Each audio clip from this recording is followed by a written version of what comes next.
Esse é o Drink com Crime, um canal que contamos casos de crimes reais, sempre acompanhado de bons drinks. E eu sou a Carla Moraes. E eu sou a Juliana de Viziers. E hoje a gente tem mais um caso inédito, é isso, Juliana? Sim, é o caso da Corinne Richards, que é um caso que muita gente viu nos jornais aí nos últimos dias. E assim, é um caso recente, é um caso bem interessante, que até muitos ouvintes pediram pra gente e a gente resolveu atender com um roteiro maravilhoso. E eu tenho certeza que vocês vão ficar surpresos com todos os detalhes do caso de hoje. Que a gente pensa, né, num processo de luto, como é difícil, né? Uma esposa perder o seu marido, ter ali filhos órfãos. Mas no final da história tem uma grande reviravolta e eu tenho certeza que todo mundo vai ficar vidrado nessa história, né, Ju? É, isso mesmo, Carla. A morte de um familiar ou de alguém que amamos pode ser uma experiência extremamente traumática, dolorosa. E quando há crianças pequenas envolvidas, também existe a difícil missão de conversar e ajudar as crianças a lidarem com o sentimento da perda. Eric Richards morreu de forma repentina, deixando esposa e 3 filhos. E para ajudar os filhos a lidar com essa situação de luto, a viúva de Eric, chamada Corinne Richards, escreveu um livro infantil. E esse livro, chamado Are You With Me, traduzido para o português, Você Está Comigo, tinha o potencial de ajudar outras famílias que tiveram perdas, além de ter revelado ao mundo uma mãe dedicada e carinhosa. No entanto, as investigações sobre a morte de Eric Richards mostraram que talvez Corinne Richards pode não ser exatamente a mãe e esposa dedicada que todos enxergavam. Então, vem com a gente para conhecer a história da família Richards. Pois é. E eu sei que esse caso, Ju, ele tem uma particularidade, né? Porque ele tem um drink nessa história. Conta pra mim. Sim, isso mesmo. Antes de continuar a história, a Carla vai deixar aqui a receita do drink do episódio. E esse é um drink muito especial, porque está no caso.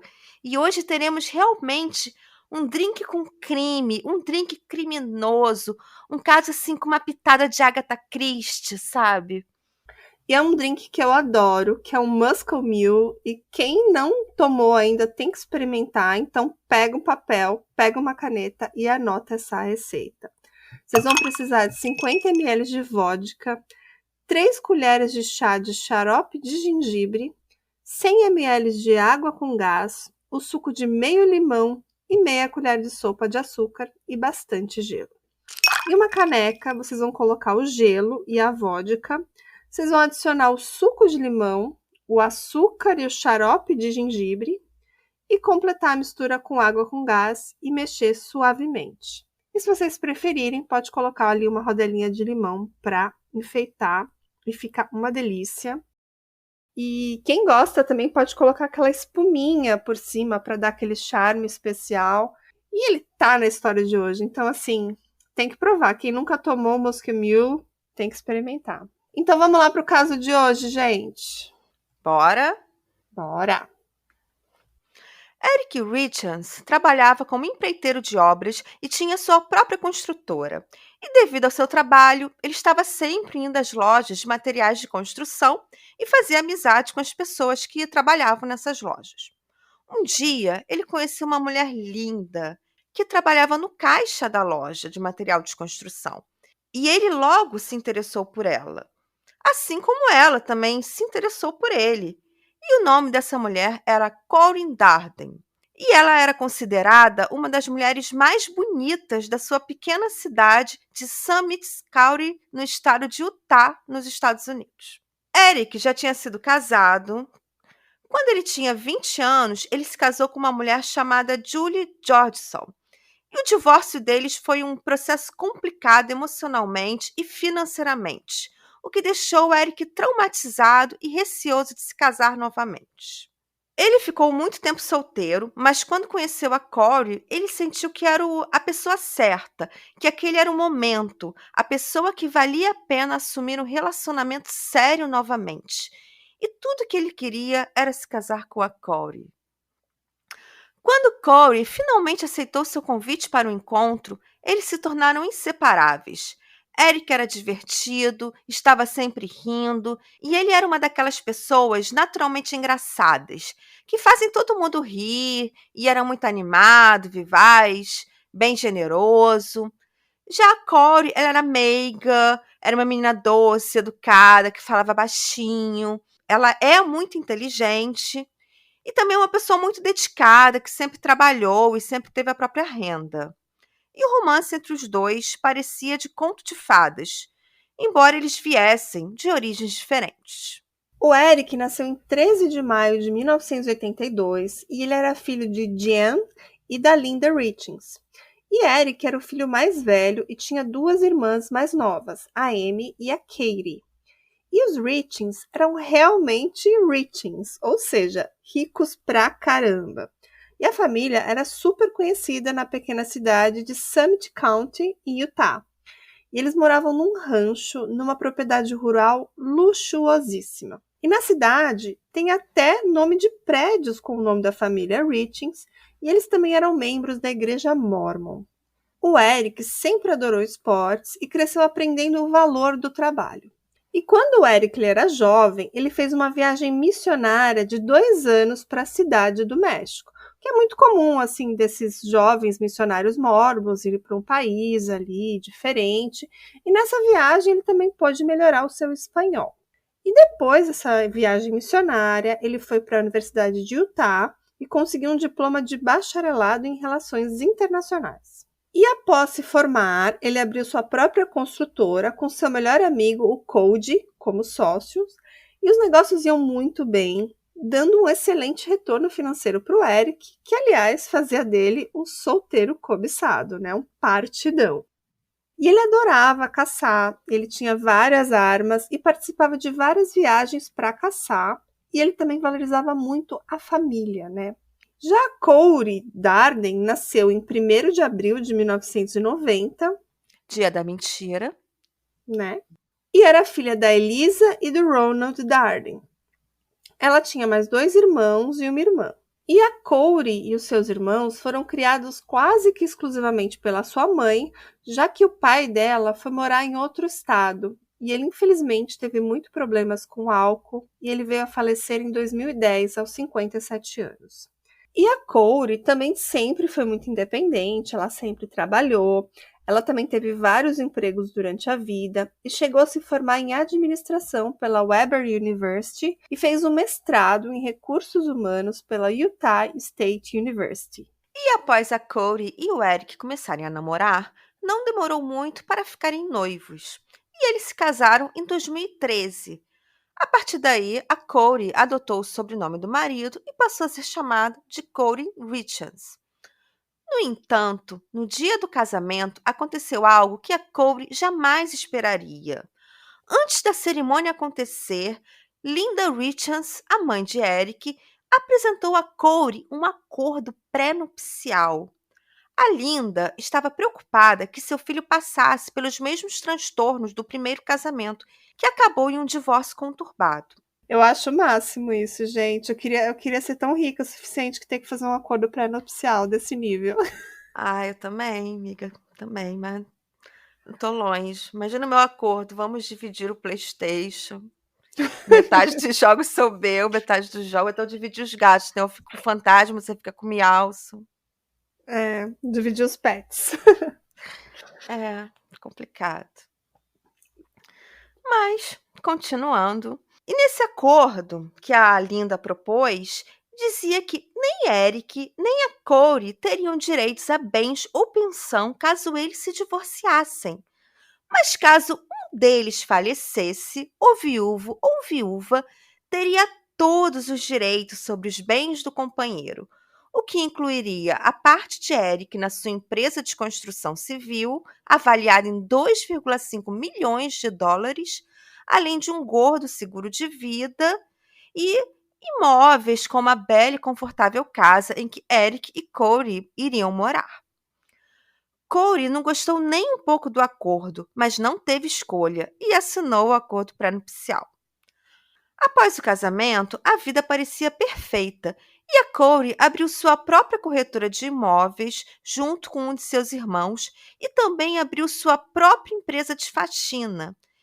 E ela adquiria algumas propriedades que precisavam de reformas que eram feitas pela empresa de construção civil do Eric, além de serem limpas pela própria empresa de faxina da Corey. E após a reforma, nessas grandes reformas, essas casas eram vendidas pela Corey e assim eles estavam ganhando muito dinheiro. A Corey também se tornou uma corretora especializada na venda de imóveis de luxo, o que trazia um excelente retorno financeiro. Durante os seus 9 anos de casamento, Eric e Corey tiveram 3 filhos. Eram 3 meninos: o Carter, o Ashton e o Western. Que em 2022, o ano que esse caso acontece, eles tinham apenas 9 anos, 7 e 5. E o Eric, ele era um paizão, um pai maravilhoso, um pai atencioso, e ele sempre dedicava bastante tempo para os filhos, levava os meninos para praticar esporte e também fazia vários passeios com toda a família. Ele era realmente super dedicado à família, né? Um cara família, né? E ele era tão dedicado que se tornou treinador auxiliar de todos os esportes que os 3 filhos praticavam. E quem via de fora enxergava uma vida perfeita. Eles eram um casal lindo, ricos, com filhos sadios e bonitos.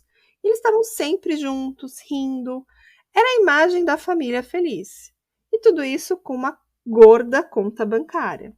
Era o sonho americano, a vida dos sonhos de uma família abastada e feliz. Mas, apesar de toda essa felicidade aparente, Eric notou que a partir de 2020, Corin começou a ter um comportamento estranho, muito estranho. Ela não parecia estar mais tão feliz como antes em sua vida perfeita. E para tentar melhorar as coisas, apimentar o casamento, o Eric planejou uma viagem romântica para a Grécia. Coisa de gente rica também, né? Casamento tá ruim, vamos ali para a Grécia. Né? E numa noite dessa viagem para a Grécia, o Eric ligou para sua irmã Amy e contou algo bizarro. Ele disse que a Corey fez um drink para ele e, após ele terminar de beber o drink, ele ficou severamente doente e chegou a cogitar a possibilidade da Corey ter tentado envenená-lo. Mas a ideia parecia tão absurda que ele logo se convenceu que não poderia ser verdade. Quem sabe não era um tempero diferente da comida grega que não caiu bem? Ou então poderia haver algum ingrediente estragado no drink? E aí eles voltaram para os Estados Unidos e tudo parecia normal novamente, mas o pensamento que sua esposa poderia ter tentado assassiná-lo não parava de perturbar a paz do Eric. E ele tomou uma decisão.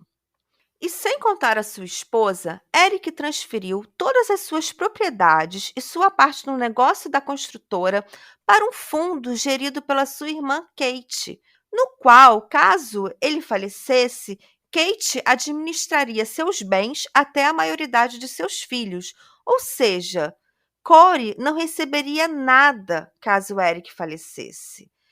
Ela não teria direito a seus bens, ela não receberia parte dos negócios de Eric e ela não teria direito nem à própria casa em que morava. A única coisa que ela receberia seria parte do seguro de vida do Eric.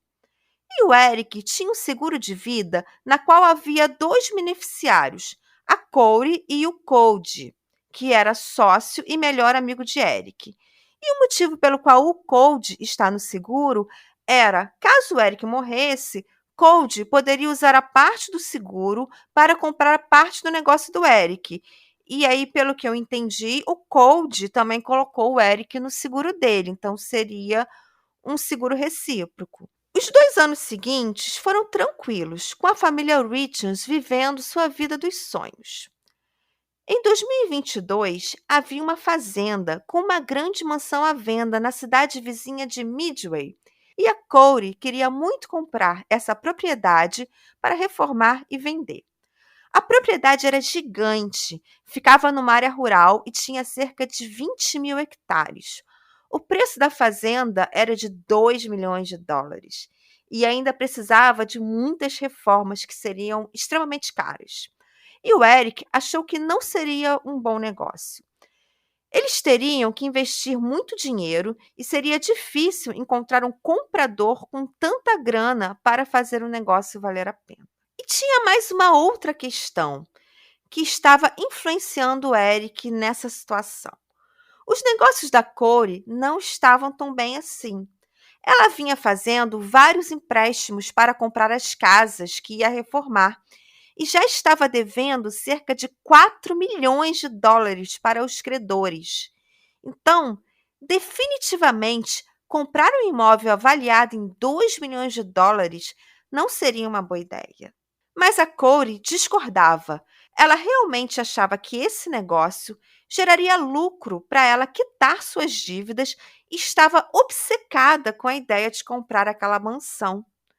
A Corey achava que seu marido estava controlando sua carreira e suas decisões profissionais, enquanto Eric achava que a esposa estaria colocando as finanças da família em risco ao entrar no negócio que eles poderiam ter um prejuízo de milhões de dólares.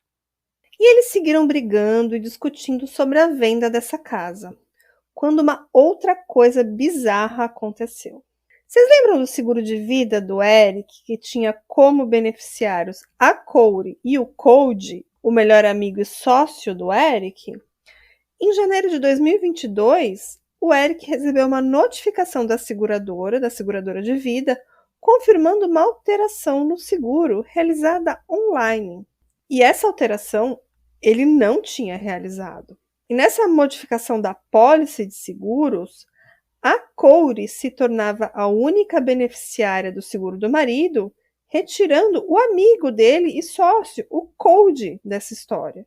E o Eric não tinha realizado aquela alteração no seguro e chegou a uma conclusão óbvia, que foi a Corey que realizou a alteração sem o conhecimento dele. E como o Eric já estava tenso por achar que a sua esposa estava tentando ali envenená-lo, desde aquela viagem lá na Grécia, e agora alterou a pólice de seguro, tornando-se ela a única beneficiária, ele sabia que algo não estava certo. Na verdade, havia algo muito errado nessa história. E ele rapidamente desfez a alteração no seguro de vida, mas essa nova apólice de seguro seria diferente da original. O Eric ele retirou completamente a Corey como beneficiária do seu seguro de vida. Então, a partir desse momento, se o Eric morresse, a Corey não receberia absolutamente nada. Ela não era mais beneficiária do seguro de vida e todos os bens do Eric estavam num fundo que seria administrado por sua irmã. Mas isso não parecia suficiente e o Eric começou a planejar seu divórcio. Porém, com todas essas red flags, essas bandeiras vermelhas que faziam o Eric realmente pensar que sua esposa poderia matá-lo, ele achou que seria melhor não revelar suas intenções e começou a, silenciosamente, sem falar uma palavra com a Corey, a preparar a papelada do divórcio. Ele também decidiu não confrontar a Corey sobre a alteração na apólice de seguros e deixou com que ela continuasse pensando que seria a única beneficiária do seguro de vida dele. E lembrando que a Corey também não sabia que o Eric já havia transferido todos os seus bens para um fundo em que, caso ele morresse, a Kate, a irmã do Eric, seria administradora desse fundo. Então, o Eric estava preparando um divórcio em que a Corey sairia sem absolutamente nada. Porém, o Eric deixou suas irmãs, Kate e Amy, e seu melhor amigo Cody, a par de toda a situação. E o Eric falou para eles: se algo acontecer comigo, diga à polícia que foi a Corey. Sinistro, né? Eu acho que é o típico dormindo com o inimigo, né? Porque eles moravam na mesma casa, viviam uma vida ali de fantasia, mas ele já suspeitando de tudo isso, tendo várias evidências que possivelmente ela está envenenando ele, colocando a pólice que antes seria 50% para ela toda no nome dela, ele realmente tinha muita coisa contra ela, né? Sim. E a intuição do Eric estava certíssima, porque antes mesmo da viagem para a Grécia, a Corey começou a perguntar a alguns amigos se conhecia alguém que poderia vender medicamentos opioides para ela. E medicamentos opioides são fortes analgésicos derivados de ópio e são usados para tratar dores intensas e para realizar anestesias, por exemplo. Mas esses opioides também são usados como drogas recreativas e tem uma verdadeira epidemia de vício em opioides pelo mundo. E a diferença entre um medicamento e um veneno é a dose. E os opioides em altas dosagens podem causar a morte por depressão respiratória. E foi passado para Corey o contato de uma conhecida traficante que está sendo tratada nos autos do processo pelas iniciais CL. E a Corey teve contato com a CL entre dezembro de 2021 e fevereiro de 2022. E na primeira conversa com a CL, a Corey disse que estava precisando de um medicamento forte para dor. Um opioide para um cliente dela que estava com dor nas costas. E a Corey, então, combinou de se encontrar com essa traficante aí numa dessas casas que ela vendia, né? Afinal, ela era corretora de imóveis. E essa pessoa, com as iniciais CL, deixou hidrocodona para ela. Só que 2 semanas depois, ela ligou novamente para essa traficante e pediu por algo mais forte. Ela disse que queria alguma daquelas coisas do Michael Jackson. E sim, ela está falando do artista Michael Jackson, que morreu devido a uma dose letal do medicamento Propofol. E essa traficante, a CL, ela não arrumou o Propofol, mas ela trouxe um outro medicamento opioide fortíssimo, o fentanil. E a Corey chegou a pagar $900 por esses comprimidos de fentanil. 3 dias depois, em 14 de fevereiro de 2022, que é o Dia dos Namorados nos Estados Unidos, a Corey resolveu fazer uma comidinha especial para o casal e escolheu fazer uns sanduíches. Eu achei um pouco estranho fazer sanduíches para um jantar romântico, mas eu mesmo amo sanduíches, então tanto faz. E o americano gosta de sanduíche, né, Ju? Eles adoram. E eles adoram todo tipo de sanduíche, desde pão com geleia até pão com pasta de amendoim tipo, é o almoço deles, né? Uma loucura isso, né? Comida típica americana, hambúrguer e cachorro-quente. Né? Só que, não, gente, comida no Brasil é outra coisa, né, gente? O hot dog daqui tem melhor. Purê, tem milho, tem só em São Paulo, aqui no Rio não tem purê não, nem vem, que no Rio não tem purê. Tem que não ter, tem gente. Purê. Ó, não tem, não. Tem que ter. Não tem que ter. Digam aí nos comentários se o cachorro-quente da cidade de vocês tem ou não purê. Então, continuando, Ju, conta aí como é que tinha além, que tinha de especial nesse sanduíche que a Corey fez pro Eric? Esse sanduíche romântico do Dia dos Namorados, né? Após comer esse maravilhoso sanduíche, Eric voltou a se sentir muito mal. Ele nem conseguia respirar direito e chegou a desmaiar e novamente achou que a sua esposa estava o envenenando. E vocês lembram que eu falei que os opioides levam à morte por depressão respiratória? Pois é, Eric estava com dificuldade de respirar. Será por quê, né? Novamente, o Eric ficou super preocupado com a própria vida e contou tudo ao Cody e às suas 2 irmãs. Imagina, você comer um lanche especial do Dia dos Namorados, passar mal, desmaiar e ficar com dificuldade de respirar. Que loucura, né?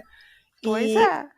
Né? E ele já tinha alertado os familiares, o amigo, que algo parecia muito estranho. E vocês devem estar se perguntando, né? Por que o Eric não pegou os filhos, pegou suas coisas e saiu de casa, assim, imediatamente, né? Mas a gente tem que lembrar que ele já estava preparando a papelada para o divórcio, e segundo as suas irmãs, ele também estava muito preocupado, imagine, deixar os filhos sozinhos com alguém que ele achava que era capaz de envenená-lo, né? E cerca de 2 semanas depois, em 26 de fevereiro, a Corey entrou em contato novamente com a traficante, com a CL, e gastou mais $900 em fentanil. E nessa época, acho que o Eric já estava mais esperto, mais alerta, e ele tomou uma atitude aí. Talvez por medo de perder a vida, o Eric cedeu aos caprichos da Corey. E ele fez um lance naquela mansão rural que a Corey tanto desejava comprar. E o valor que ele ofereceu foi aceito. Ele pensou que se ele comprasse a casa, a Corey ficaria feliz e não tentaria matá-lo novamente até a consolidação do divórcio. E assim ele ganharia mais tempo. Mas o Eric, ele era bem espertinho. Ele falou para sua família que era só um truque, que na verdade ele desistiria da compra da casa antes de finalizar o processo, Espertinho ele. né? Só que a Corey não sabia disso e estava muito feliz com a compra da mansão. E para comemorar a compra da tão desejada casa, a Corey preparou drinks para o casal e o drink era o Moscow Mule, aquele que a Carla passou a receita para vocês.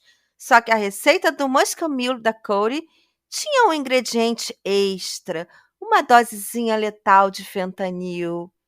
Eles beberam o Moscow Mule cerca das 9h30 da noite na cama do casal e o Eric também chegou a consumir um chiclete de THC, que era algo que ele habitualmente usava. Ô Ju, explica pra gente o que é THC, que às vezes alguns ouvintes não sabem. Então, Carla, o THC é o tetrahidrocarbinol, que é uma das substâncias ativas da planta da maconha, né? Da cannabis sativas, que é a planta da conhecida maconha. Só que no estado de Utah é legalizado. Inclusive, eu procurei no Google e encontrei uma página online que você diz que se você é maior de idade e que você consegue comprar, entre outras coisas, a goma de THC. Na história de hoje, o THC não é o vilão, é uma coisa que ele fazia uso diariamente, mas tinha algo mais nesse drink, né, Ju? Sim, tinha algo mais. Segundo a versão da Corey, logo após tomar os drinks, um dos filhos do casal acordou depois de ter tido um pesadelo e a Corey foi para o quarto do filho e deitou na cama com ele para ajudá-lo a dormir. E acabou caindo no sono também. Quando ela acordou, cerca das 3 horas da manhã, no quarto do filho, ela voltou para o quarto do casal. Ela disse que quando chegou no quarto do casal, encontrou o Eric deitado na cama, só que ele estava muito frio e não estava respirando. Ela ligou para a emergência e disse para o atendente que estava tentando realizar as manobras de ressuscitação cardiopulmonar. Quando os paramédicos chegaram, tentaram novamente fazer as manobras de ressuscitação cardiopulmonar, só que o Eric liberou uma espuma com sangue pela boca, que é algo que é comum nas primeiras tentativas de manobra. A espuma sai logo pela boca. Só que se a Corey realmente tivesse tentado ressuscitar o marido, a espuma já teria saído enquanto ela realizava as manobras. O que fez os socorristas pensarem, e colocaram isso no relatório, que a Corey não havia tentado ressuscitar o Eric ou não fez as manobras corretamente. Será que ela estaria mentindo e não teria tentado salvar seu marido? Isso é bem interessante, porque esse tipo de manobra de ressuscitação, aqui lá nos Estados Unidos é bem comum as pessoas saberem fazer, né? Pessoas comuns têm treinamento e capacitação para isso, né, Ju? Sim, e até algumas escolas já ensinam isso no currículo, né? Porque entra na parte de primeiros socorros, sabe? Então lá realmente é bem comum as pessoas saberem fazer. E quando não é feita, sempre gera uma suspeita. Sim, sim. E apesar dele ter recebido atendimento médico ali, manobras de ressuscitação, não tinha muito a ser feito. Então, o Eric foi declarado morto ali mesmo no local, no dia 4 de março de 2022. E foi feita uma autópsia, né? E nessa autópsia foi descoberto que o Eric tinha 5 vezes a dose letal de fentanil no organismo e perguntaram para a Corey se o Eric tinha algum vício em opioide, porque o fentanil também é usado como droga recreativa. E ela veio com uma história. Ela disse que há muito tempo atrás o Eric tinha se viciado em analgésico. Porém, todos os familiares do Eric e amigos negaram que essa informação era verdadeira. E, segundo eles, o Eric nunca foi viciado em nenhuma droga ou medicamentos. E a única substância que ele usava era um chiclete THC, que inclusive são legalizados ali no estado do Utah, como bem disse a Juliana. E no dia seguinte da morte do Eric, a Corey reuniu os amigos e familiares em sua casa, mas ela não parecia estar triste com a perda do marido. E, segundo testemunhas, ela só falava da compra da mansão e parecia estar feliz e comemorando. Vem aí o Digitalks Expo, o principal evento de negócios do universo digital. Serão 9.000 executivos e líderes reunidos para se conectar e debater a economia digital e o futuro dos negócios. Dias 23 e 24 de agosto, no São Paulo Expo. Últimos ingressos disponíveis em digitalks.com.br/expo.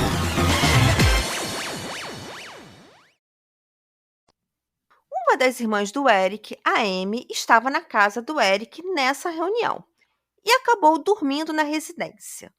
No dia seguinte, que era cerca de 48 horas após a morte do Eric, era um domingo pela manhã, e a Amy acordou e estava indo embora para sua própria casa quando ela viu uma coisa bizarra. O Eric tinha um cofre que ficava numa garagem destacada da casa principal. E nesse cofre ele guardava armas, já que ele era um caçador, e dinheiro. E naquela manhã de domingo havia um serralheiro na casa, contratado pela Corey, e ele estava começando a arrombar o cofre do Eric. A Amy interrompeu o processo e falou: "Você não precisa arrombar o cofre. O meu pai sabe o segredo do cofre, então é só pedir para o seu sogro." E a Corey ficou revoltada e disse que a Amy estava se metendo em sua vida e a expulsou da casa. Só que a Amy não saiu e respondeu: "Essa não é sua casa, essa é a casa do meu irmão. Minha irmã Kate é a administradora de todos os bens do Eric. Você não tem direito a nada." E nesse momento, a Amy revela para Corey que ela não ganharia absolutamente nada com a morte do Eric, que o Eric transferiu todos os bens para um fundo na qual Corey não teria direito algum, e também a tirou do seguro de vida. A Corey ficou revoltadíssima, ela ficou fora de si, ela surtou. E sabe o que a Corey fez? Ela agrediu a irmã do Eric, deu vários socos na cara e precisou de 4 pessoas para tirar a Corey de cima da Amy. Um grande barraco de gente rica. E depois dessa confusão, a Corey entrou com uma ação civil contra o marido falecido e a irmã dele, a Katie, dizendo que o Eric teria fraudado o contrato pré-nupcial ao colocar todos os seus bens num fundo administrado pela sua irmã, no qual a Corey não teria direito nenhum, e tudo isso sem conhecimento dela, né? E a família do Eric respondeu nesse processo civil que a polícia ainda estava investigando a morte do Eric como suspeita de assassinato e que a Corey seria uma possível suspeita, já que era a única pessoa adulta que estava na casa junto com ele, e que ele morreu devido a uma ingestão de uma dose 5 vezes maior do que a dose letal do fentanil. E a polícia passará quase um ano investigando esse caso silenciosamente, sem alarde e sem que a Corey percebesse que realmente estava na mira como principal suspeita. E a família do Eric também fez uma espécie de pacto de silêncio. Eles não falavam com a imprensa, não compartilhavam com mais ninguém suas suspeitas contra a Corey para não atrapalhar as investigações. Enquanto isso, a Corey parecia estar preocupada com a reação dos filhos sobre a morte dos pais. Afinal, as crianças estavam desoladas, né? O Eric era um super pai. E sem saber que estava na mira da polícia, a Corey passou quase um ano escrevendo, publicando e divulgando o seu livro. Um livro que fala sobre luto, que fala sobre amor, que fala sobre saudade. E ela estava ali ficando famosinha, né? Colhendo alguns louros dessa sua história triste, que toda história triste vende, né, Ju? Ah, com certeza, vende muito. Mas nessa altura, acho que todo mundo já sabe que essa história triste tem um outro lado bem sinistro, né, Ju? Uhum, muito sinistro. E em março de 2023, quase um ano após a morte de Eric, Corey publicou um livro infantil chamado Are You With Me, em português, Você Está Comigo, que, segundo ela, seria para ajudar os filhos a superar a morte do pai. E o livro teria o potencial de ajudar outras famílias que perderam entes queridos. Segundo a Corey, ela escreveu o livro junto com os filhos para entender melhor o sentimento da perda do pai e lembrar a eles que, embora Eric não estivesse mais fisicamente presente, ele sempre estaria com eles. E no livro tem uma dedicatória ao Eric, e a capa do livro tem o Eric desenhado nas nuvens, com asas de anjo, olhando para a figura de um garotinho que representa os 3 filhos do casal, e o garotinho está jogando futebol. Então essa é a capa do episódio para quem está ouvindo aí nas plataformas de podcast e vai estar também lá no nosso Instagram, que é o @drinkcomcrime, tá? Fotos da Corey, fotos do Eric, fotos da família Richings toda para vocês matarem a curiosidade. E no livro, ela traz um conceito dos 3 Cs, que seria conexão, continuidade e cuidado. E esses 3 Cs seria o caminho proposto para superar a perda. E é importante entender o contexto desse momento, porque apesar da Corey estar sendo investigada pela morte do marido, esse fato ainda não estava nos holofotes. A imprensa não estava sabendo. Então, parecia só uma viúva sofrendo pela morte do marido e preocupada com o bem-estar das crianças. E ela foi a veículos de comunicação, foi à TV americana, deu entrevistas para promover o livro e foi muito bem recebida. E vamos deixar aqui um trecho do áudio da Corey nessa entrevista à TV americana. So my husband passed away unexpectedly last year. So it's March 4th was a 1-year anniversary for us, and he was 39. It completely took us all by shock. And we have 3 little boys, 10, 9, and 6. And my kids and I kind of wrote this book on the different emotions and grieving processes that we've experienced last year, and hoping that it can kind of help other kids deal with this and kind of find happiness some way or another. E nessa entrevista, que colocaremos nos stories do Instagram, ela conta sua versão da história. Ela diz que seu marido morreu inesperadamente aos 39 anos e que ela ficou completamente chocada, arrasada, e que o livro a ajudou a ela e aos filhos a superarem a dor. E que esse livro também poderia ajudar outras famílias a lidar com a perda. E ela contou que estava fazendo com os filhos as mesmas atividades que eles normalmente faziam com o Eric, como andar de bicicleta, praticar esportes ou jantar a comida favorita do Eric. E assim seus filhos sentiriam que o pai estaria presente. E o livro fez o maior sucesso e foi parar na lista dos mais vendidos da Amazon. E a Corey estava obtendo atenção e dinheiro. Ela estava literalmente lucrando com a morte do Eric. E ela falava nessas entrevistas que escreveu o livro porque não encontrou outros livros que pudessem ajudar no processo de luto. Só que existem diversos outros livros que também tratam da temática da perda e da superação. E a principal consequência do lançamento desse livro é que esse caso ficou conhecido internacionalmente e foi divulgado em jornais em vários lugares do mundo, inclusive do Brasil, pelo fato da Corey ter escrito um livro infantil para ajudar os filhos a superar a morte do pai e depois ter sido acusada de assassinar seu marido e pai de seus filhos. A grande repercussão desse caso é justamente devido ao livro da Corey. E a Corey estava lá colhendo os louros da glória, sem nem imaginar que a cada dia a polícia descobria várias inconsistências na sua versão dos fatos. Encontrava novas provas contra ela.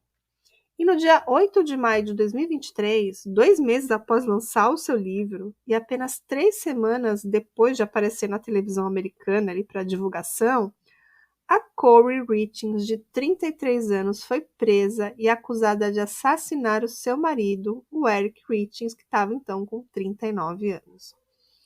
E os filhos da Corey, os 3 menininhos, foram colocados sob a tutela da família do Eric, da família Richings. E em julho de 2023, quase agora, houve uma audiência que definiria se a Corey teria direito à fiança ou se deveria permanecer presa sem direito à fiança até o julgamento. E essa audiência funcionou como um mini-julgamento, só que sem júri, já que a decisão caberia apenas ao juiz do caso.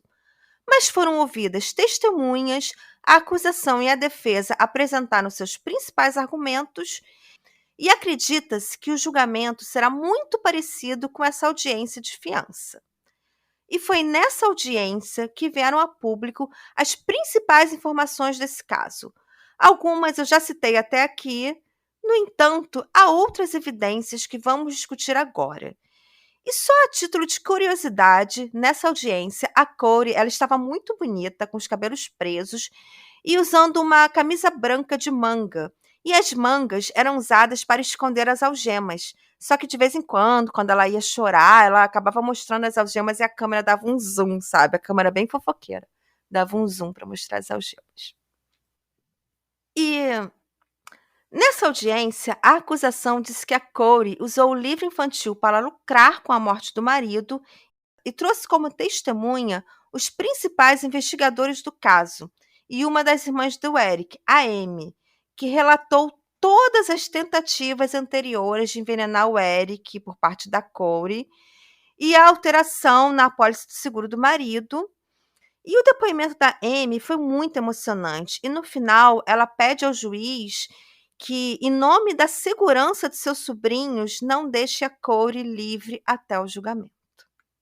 E foram apresentadas diversas evidências contra Corey, como as inconsistências na versão dos fatos relatados por ela na noite da morte do Eric. Segundo a Corey, ela havia deixado o celular carregando na tomada e não usou o celular até o momento que ligou para o 911. No entanto, os registros telefônicos mostram que ela trocou mensagem de celular e fez uma ligação. No entanto, ela apagou as mensagens e os registros da ligação telefônica. E o smartwatch dela detectou vários movimentos do celular naquela noite, evidenciando que a Corey mentiu quando disse que não usou o celular e mentiu também quando disse que pegou no sono do quarto do filho e só acordou cerca das 3 horas da manhã. Outra informação da cena do crime que foi questionada pela defesa, mas que, conforme você olha, pode também ser interpretado como um indício de culpa da Corey, é o copo com o drink, o Moscow Mule, ou melhor, a ausência do copo na cena do crime. A defesa questionou o fato que a polícia não havia recolhido o drink e, por isso, não havia uma análise em laboratório que provasse a presença do fentanil no drink. Então, a polícia não teria uma prova que o drink preparado pela Corey continha o veneno que matou seu marido. No entanto, as câmeras dos uniformes dos policiais que estiveram na cena do crime mostraram que não havia copo nenhum no quarto e, por isso, eles não recolheram a evidência. Só que a informação que o casal tomou o drink no quarto veio da própria Corey, então o copo deveria estar no quarto. E a hipótese que melhor explicaria essa situação seria imaginar que a Corey descartou o resto do drink e lavou o copo, apagando uma evidência do crime, né? A polícia também recuperou as conversas entre a Corey e a traficante CL, e apesar da CL não ter sido ouvida nessa audiência, o policial que a interrogou testemunhou e, segundo ele, CL confirmou que havia vendido fentanil e hidrocodona para Corey. Outra informação que saiu dessa audiência são as tradicionais pesquisas no Google. Aliás, vou fazer um disclaimer. Eu fico revoltada com esses criminosos que continuam sem saber que tudo que você pesquisa no Google pode ser rastreado pela polícia. Se ouvissem podcast de True Crime, já teriam aprendido. Mas para nossa sorte, eles nunca aprendem e continuam fazendo buscas ridículas e incriminatórias no Google. Conta mais pra gente, Carla. Vamos lá, vamos ver as pesquisas que a Corey fez. Ela fez essa seguinte pesquisa. Qual a dose letal de fentanil? Depois, ela pesquisou. Se a causa-morte estiver pendente no atestado de óbito, o seguro paga mesmo assim? Outra pesquisa. Prisões americanas de luxos para criminosos ricos. Ou seja, ela já estava preocupada em garantir ali o seu privilégiozinho, né? Seu conforto, né? Uma suíte para ela ali, uma prisão especial, né? E só a título de informação, não existem prisões de luxo nos Estados Unidos para criminosos ricos. Né? Outra pesquisa que ela fez. A polícia pode obrigar alguém a fazer um teste em um detector de mentiras? E ela também pesquisou como deletar permanentemente informações de um iPhone. Eu acho bem comprometedor, né, Ju? Até porque ela apagou, né? Ela apagou as mensagens e a ligação telefônica do dia da morte do Eric. Para quem será essa ligação misteriosa, hein? Tô curiosa. Pois é, essa informação eu não sei. Quem sabe futuramente a gente descobre e atualiza esse caso, né, Ju? Uhum. Mas para mim, Carla, a evidência mais perturbadora contra Corey envolve as crianças, os filhos do Eric. Acontece que não era totalmente verdade que a Corey não lucraria absolutamente nada com a morte do Eric, porque sem que o Eric soubesse, ela fez mais 6 seguros de vida no nome dele. E para fazer isso, ela falsificou a assinatura do marido nessas apólices. E havia mais. Ela também fez seguros fraudulentos, novamente com a assinatura falsa do Eric, no nome dos 3 filhos, o que leva à dúvida: será que ela também seria capaz de atentar contra a vida dos filhos para receber um seguro de vida? Bem comprometedor esse fato dela fazer várias apólices no nome do falecido marido antes dele falecer, né? De forma fraudulenta, e ainda no nome dos filhos. Que loucura, Sim. Ju. E esse foi um dos argumentos pelo qual a Amy, nessa audiência, pediu ao juiz para não deixá-la livre, porque se ela tinha feito seguro no nome das crianças, ela realmente poderia atentar contra as crianças. Essas foram as palavras da Amy. Sim, certíssimo. E muito se discute sobre o motivo do crime. Porque Eric era um pai e marido incrível, ele era presente na vida familiar, ele ajudou a Corey, que antes trabalhava como caixa em uma loja, a abrir sua própria empresa de faxinas e a própria imobiliária, e a se tornar corretora de imóveis de luxo. Existe a especulação que ela se casou muito jovem e que não queria ficar presa no casamento, e também que ela teria um amante, mas isso nunca foi comprovado. Mas a principal teoria era que, devido ao acordo pré-nupcial, ela não receberia nada caso ela se divorciasse do Eric, mas se ele morresse, ela receberia tudo. E talvez ela não estivesse disposta a arriscar. Vai que daqui a alguns anos o casamento esfriasse e o Eric decidisse se separar. E ela ainda fez seguros fraudulentos no nome do marido, fortalecendo a hipótese de realmente ser um crime com a motivação exclusivamente financeira, além dela estar devendo cerca de 4 milhões aos credores dos bancos. Eu fico aqui me perguntando se ela talvez não desconfiava que realmente o Eric estava planejando se divorciar. Eu também pensei nisso. Porque fica aquela impressão de que ela fez algo assim para se vingar, uma vingança terrível. Já que a minha sogra, aquela mala, me fez assinar um acordo pré-nupcial e agora meu marido ainda quer se divorciar de mim, eu vou fazer uma vingança. E aí ela planejou essa coisa horrível, sabe?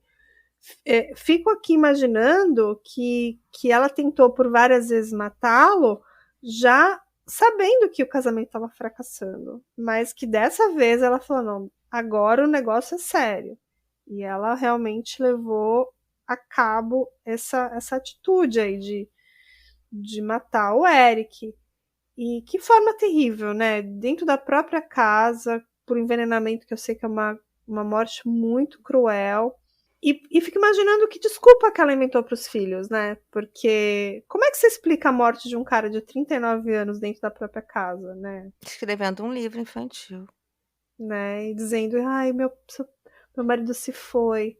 Dizendo que ele está presente, que ele não está presente fisicamente, mas que ele estaria sempre presente em espírito. Né? Mas se não fosse por ela, ele estaria lá presente, né? Exatamente. Né? Exatamente. Eu acho que ela quis romantizar a morte dele e, de certa forma, espetacularizar também. Só que no final ela foi a principal causadora. E eu acho que estava muito claro, né, gente? Claro que eles vão fazer uma autópsia. Claro que essas informações. Gente, várias apólices de seguro no nome do cara que ela acabou de fazer, gente. Isso pra mim é a coisa mais incriminadora. E as Ela não pesquisas ouvia True Crime. E as pesquisas no Google. Por favor, Corey, você foi muito Tem que ouvir mais o drinkzinho, né, Ju? Tem que ouvir, gente. Drinkzinho é uma necessidade. Né? Mas não matem ninguém envenenados, por favor. Não. Só obtenham conhecimento para a sua segurança pessoal. Façam como o ET Bilu. Busquem conhecimento. Busquem conhecimento. Mantenham-se seguros. Né? E no final da audiência de fiança, o juiz falou que a acusação trouxe fortes evidências que Colin Rich assassinou seu marido e que essas evidências seriam suficientes para um júri condenar Colin Rich sem dúvidas razoáveis. E por isso, ele estaria negando a possibilidade de fiança para Corey, que deverá aguardar o julgamento presa. A acusação já declarou que pretende pedir a pena de morte.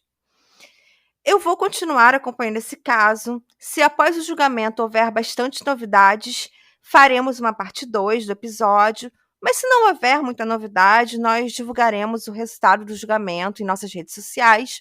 Então sigam nossas redes sociais, curtam, comentem nossas postagens, compartilhem nossos episódios e fiquem ligados para atualizações desse e de outros casos. E só para finalizar, eu queria falar que a minha principal fonte foi a Corte TV, que transmitiu a audiência de fiança, e além disso eles fizeram vários vídeos explicando o caso. E se vocês quiserem conferir a Corte TV, eles têm um canal do YouTube que vocês podem assistir aos vídeos. Mas além dessa fonte, eu também usei como fonte o canal Tent Live, matérias da CBS News, CNN, UOL e BBC. E esse foi mais um caso maravilhoso que o Drinkzinho traz com exclusividade para vocês. Um caso aí que nenhum podcast brasileiro fez ainda. E foram pesquisas bem profundas. E mais uma vez o Drinkzinho saindo na frente, né, Ju?